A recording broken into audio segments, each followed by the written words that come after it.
ಎಣ್ಣೆಗಾಯಿ ಪಲ್ಯನ ಅತಿ ಸುಲಭವಾಗಿ ಮನೆಯಲ್ಲಿ ಎಷ್ಟು ಈಸಿಯಾಗಿ ಮಾಡ್ಕೋಬೋದು. ಇವತ್ತು ನಾವು ಮಾಡ್ತಾ ಇರೋಂಥ ಅಡುಗೆ ಬಂದು ಎಣ್ಣೆ ಬದನೆಕಾಯಿ. ಇದಕ್ಕೆ ನಾನೀಗ ಚಿಕ್ಕ ಚಿಕ್ಕ ಬದನೆಕಾಯಿನ ಒಂದು ಅರ್ಧ kg ಅಷ್ಟು ಈ ಥರ 4 ಭಾಗ ಸೀಳ್ಬಿಟ್ಟು ನೀರು ಮತ್ತು ಉಪ್ಪು ಹಾಕಿ ನೆನೆಸಿಟ್ಕೊಂಡಿದ್ದೀನಿ. 1 ಕಪ್ಪಷ್ಟು ಶೇಂಗಾನ ಈ ಥರ ಕೆಂಪಿಗೆ ಹುರಿದಿಟ್ಕೊಂಡಿದ್ದೀನಿ. ಅದನ್ನು ಹುರಿದಿರೋದನ್ನ ಈ ಥರ ಪುಡಿ ಮಾಡಿಟ್ಕೊಂಡಿದ್ದೀನಿ. ಅದಾದಮೇಲೆ ಒಂದು 3 ಈರುಳ್ಳಿ ಸಣ್ಣಗೆ ಹೆಚ್ಚಿರೋದು, ಒಂದು ನಿಂಬೆಹಣ್ಣು ಗಾತ್ರದಷ್ಟು ಹುಣಸೆ ಹಣ್ಣು, ಒಂದು ಸ್ವಲ್ಪ ಎಣ್ಣೆ, 1 ಕಪ್ಪಷ್ಟು ಎಣ್ಣೆ. ಸ್ವಲ್ಪ ಎಣ್ಣೆ ಜಾಸ್ತಿ ಅವ್ರವ್ರ ತಕ್ಕನಾಗಿ ಹೇಗೆ ಬೇಕೋ ಹಾಗೆ ಹಾಕ್ಕೋಬೋದು. ನಾನು ಇಲ್ಲಿ 1 ಕಪ್ಪಷ್ಟು ಇಟ್ಕೊಂಡಿದ್ದೀನಿ ಚಿಕ್ಕ ಕಪ್ಪಲ್ಲಿ. ಅದಾದಮೇಲೆ ಒಗ್ಗರಣೆಗೆ ಬೇಕಾಗುವಂಥದ್ದು ಸಾಸಿವೆ, ಜೀರಿಗೆ ಮತ್ತು ಕರಿಬೇವು. ಮಿಕ್ಸ್ ಮಾಡ್ಕೊಳ್ಳೋದಕ್ಕೆ ಒಂದು ಅರ್ಧ ಸ್ಪೂನಷ್ಟು ಅರಿಶಿನ, ಒಂದು 2-2.5 ಸ್ಪೂನಷ್ಟು ಖಾರದ ಪುಡಿ, ಅಚ್ಚ ಖಾರದ ಪುಡಿ, 1 ಸ್ಪೂನಷ್ಟು ಬೆಲ್ಲ ಮತ್ತು ಸ್ವಲ್ಪ ಕೊತ್ತಂಬರಿ ಸೊಪ್ಪು, ರುಚಿಗೆ ತಕ್ಕಷ್ಟು ಉಪ್ಪು. ಸೊ ಈಗ ಹೇಗೆ ಮಾಡೋದು ಅಂತ ನೋಡೋಣ. ಈಗ ರೆಡಿ ಮಾಡ್ಕೊಂಡಿರೋವಂಥದ್ದನ್ನು ಹೇಗೆ ಮಿಕ್ಸ್ ಮಾಡ್ಕೊಳ್ಳೋದು ಅಂತ ನೋಡೋಣ. ಮೊದಲಿಗೆ ನಾನಿಲ್ಲಿ ಚೆನ್ನಾಗಿ ರಸ ತೆಗೆದಿಟ್ಕೊಂಡಿರೋವಂಥ ಹುಣಸೆ ಹಣ್ಣನ್ನು ಹಾಕ್ಕೊಳ್ತಾ ಇದ್ದೀನಿ. ಅದಾದಮೇಲೆ ಇದಕ್ಕೆ ನಾನೀಗ ಚಿಲ್ಲಿ ಪೌಡರು, ಸ್ವಲ್ಪ ಅರಿಶಿನ, ಸ್ವಲ್ಪ ಬೆಲ್ಲ, ಜೀರಿಗೆನ ನಾನು ಇದಕ್ಕೆ ಹಾಕ್ಕೊಳ್ತಾ ಇದ್ದೀನಿ, ಜೊತೆಗೆ ಒಗ್ಗರಣೆಗೂ ಹಾಕ್ಕೊಳ್ತೀನಿ. ಅದಾದಮೇಲೆ ಉಪ್ಪು, ರುಚಿಗೆ ಎಷ್ಟು ಬೇಕೋ ಅಷ್ಟು ನೋಡಿಕೊಂಡು ಉಪ್ಪನ್ನು ಹಾಕ್ಕೋಬೇಕು. ಬೇಕಾದ್ರೆ ಮತ್ತೆ ಶಾರ್ಟೇಜ್ ಆಯಿತು ಅಂದರೆ ಆಮೇಲೆ ಹಾಕ್ಕೋಬೋದು. ಅದಾದಮೇಲೆ ಇಲ್ಲಿ ಮಿಕ್ಸ್ ಮಾಡ್ಕೊಂಡಿಟ್ಟಂತಹ ಶೇಂಗಾ ಪುಡಿನ ಇದಕ್ಕೆ ಹಾಕ್ಕೊಳ್ತಾ ಇದ್ದೀನಿ.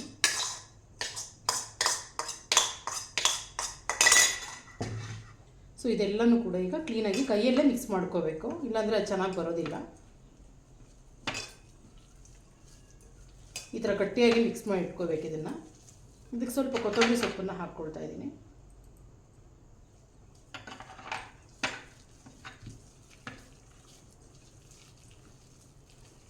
ನೋಡಿ, ಈ ಥರ ಮಿಕ್ಸ್ ಮಾಡಿ ಇಟ್ಕೊಂಡು ಈಗ ಎಲ್ಲ ಬದನೆಕಾಯಿಗೂ ಕೂಡ ಇದನ್ನು ತುಂಬೋಣ. ಇದಕ್ಕೆ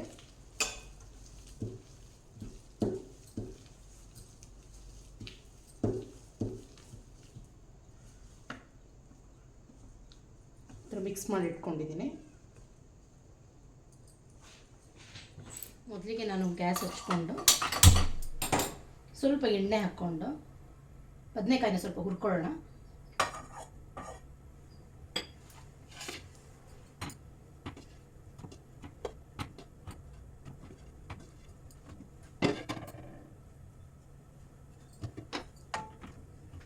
ಇದು ಎಣ್ಣೆಯಲ್ಲಿ ಸ್ವಲ್ಪ ಹುರ್ಕೊಳ್ಳೋಣ.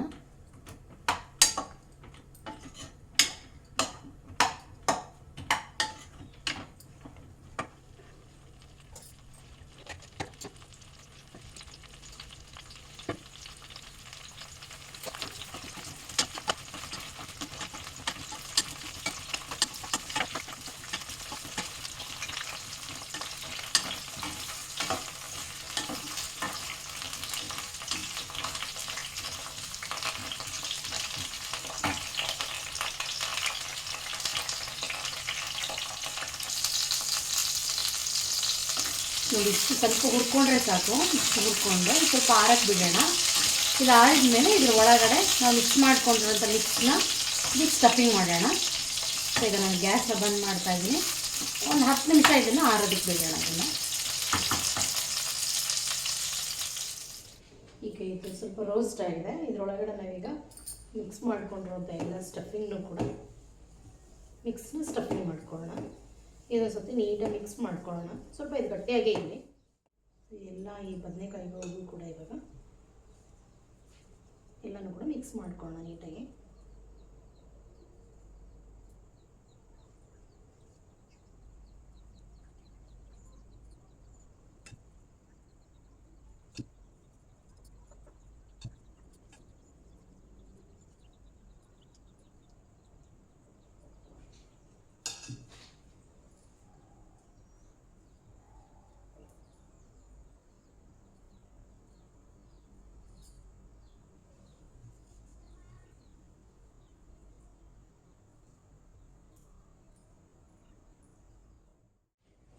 ನೋಡಿ, ಈ ರೀತಿ ಎಲ್ಲನೂ ಕೂಡ ಸ್ಟಫಿಂಗ್ ಮಾಡಿ ಇಟ್ಕೊಂಡಿದ್ದೀವಿ. ಈಗ ಬಾಣಲೆಗೆ ಎಣ್ಣೆ ಹಾಕ್ಕೊಂಡು ಇದಕ್ಕೆ ಸ್ಟವ್ ಹಚ್ಕೊಂಡು ಮುಂಚೆ ಇತ್ತಂಥ ಎಣ್ಣೆ ಇತ್ತಲ್ಲ ಅದಕ್ಕೆ ಇನ್ನೊಂದು ಸ್ವಲ್ಪ ಎಣ್ಣೆನ ಹಾಕ್ಕೊಳ್ಳೋಣ.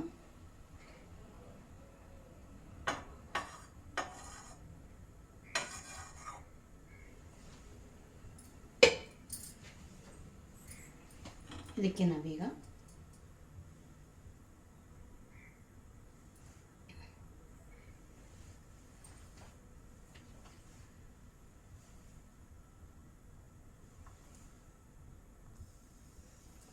ಎಣ್ಣೆ ಕಾದಿದೆ, ಇದಕ್ಕೆ ಸ್ವಲ್ಪ ಸಾಸಿವೆನ ಹಾಕೊಳ್ಳೋಣ ಒಗ್ಗರಣೆಗೆ.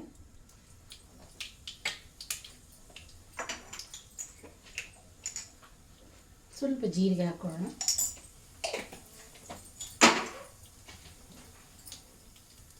ಒಂದು ಸ್ವಲ್ಪ ಕರಿಬೇವನ್ನ ಹಾಕ್ಕೊಳ್ಳೋಣ.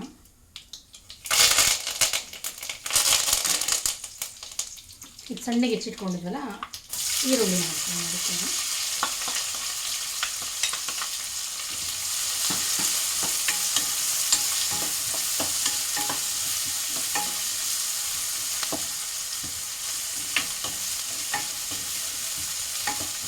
ಸ್ವಲ್ಪ ಹುರ್ಕೊಂಡ್ರೆ ಸಾಕು, 2-3 ನಿಮಿಷ. ತುಂಬ ಕೆಂಪಾಗೋ ಅವಶ್ಯಕತೆ ಏನಿಲ್ಲ.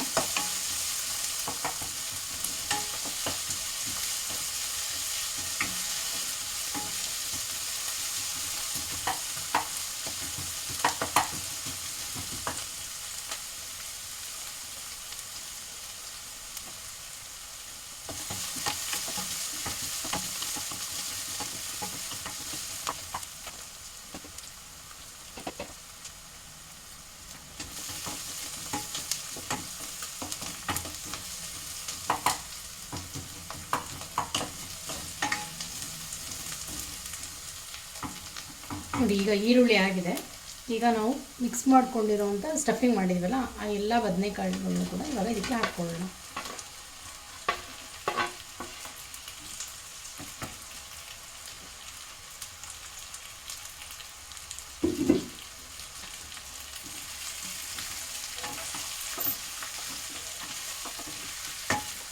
ಹಾಗೆಯೇ ಮಿಕ್ಕಿರುವಂಥ ಮಸಾಲೆ ಏನಿತ್ತಲ್ಲ, ಸೊ ಎಲ್ಲ ಮಸಾಲೆಯನ್ನು ಕೂಡ ಇದಕ್ಕೆ ಹಾಕ್ಕೊಳ್ಳೋಣ.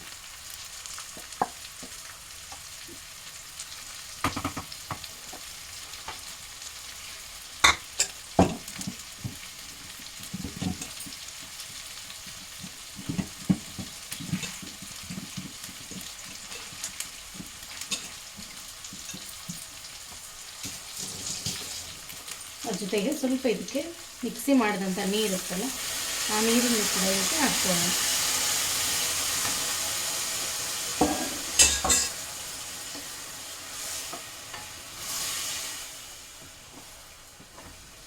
ಈ ರೀತಿ ಒಂದು ಒಳ್ಳೆ ಮಿಕ್ಸ್ ಕೊಡೋಣ.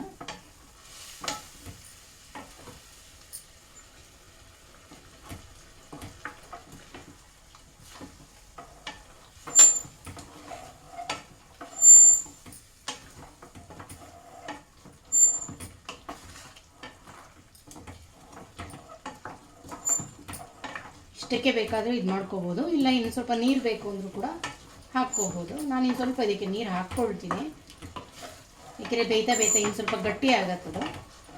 ಹಾಗಾಗಿ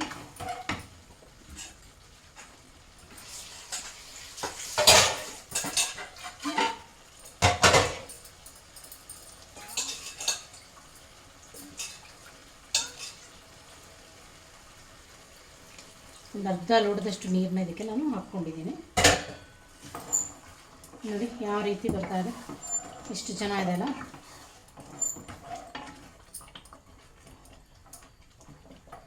ಮಿಕ್ಸ್ ಮಾಡ್ಕೋಬೇಕಾದ್ರೂ ಅಷ್ಟೇ ಸ್ವಲ್ಪ ಹುಷಾರಾಗಿ ಮಿಕ್ಸ್ ಮಾಡ್ಕೋಬೇಕು, ಇಲ್ಲಾಂದರೆ ಬದನೆಕಾಯಿ ಎಲ್ಲನೂ ಕೂಡ ಕಟ್ಟಾಗ್ಬಿಡುತ್ತೆ ಎಲ್ಲನೂ ಕೂಡ. ಉಪ್ಪು ಆಲ್ರೆಡಿ ಹಾಕಿದ್ದೀವಿ, ಬೇಕು ಅಂತಂದರೆ ಉಪ್ಪನ್ನ ಹಾಕ್ಕೊಂಡ್ರೆ ಆಯಿತು ರುಚಿಗೆ ನೋಡಿಕೊಂಡು.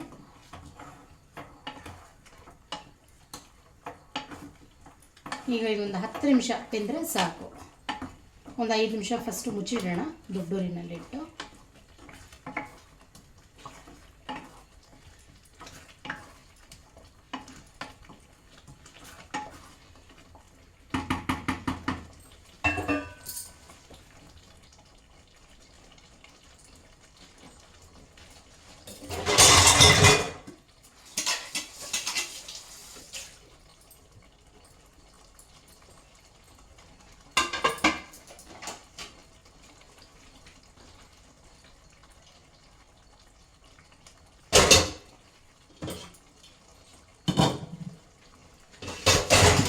ಒಂದು 5 ನಿಮಿಷ ಇದನ್ನು ಹೀಗೆ ಮುಚ್ಚಿಡೋಣ.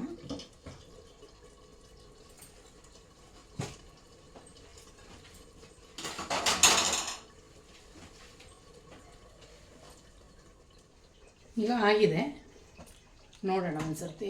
ನೋಡಿ ಚೆನ್ನಾಗಿ ಕುದೀತಾ ಇದೆ.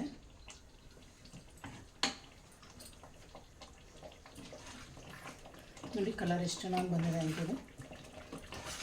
ಸೊ ಆಗಿದೆ. ಇವಾಗಿದು ಗ್ಯಾಸ್ ಆಫ್ ಮಾಡಿ ಇದನ್ನು ಸರ್ವ್ ಮಾಡೋಣ.